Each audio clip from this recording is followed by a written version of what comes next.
আসসালামু আলাইকুম সবাইকে। পিঠা, খোলাজা পিঠা কি দিয়ে খাওয়া হবে? হাঁসের মাংস। কালকে রাতে দুটো হাঁস রান্না করেছি, একটা অলরেডি খাওয়া, আর এখন সকালবেলা খোলা জালি পিঠা দিয়ে খাওয়া হবে। সাহেবের বায়না, সে খোলা জালি দিয়ে হাঁসের মাংস খাবে।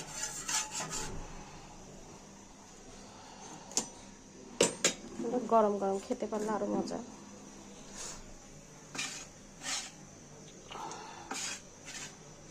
খোলা জালি দেখাচ্ছে, তো হাতে মোবাইল।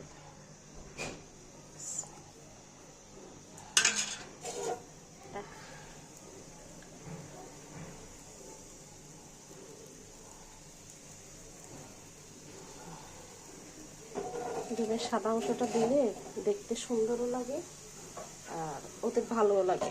বিশেষ করে আমার দেবরের, ওর হচ্ছে ডিমের সাদা অংশটা খুব ভালো লাগে খোলা জালি পিঠাই থাকলে।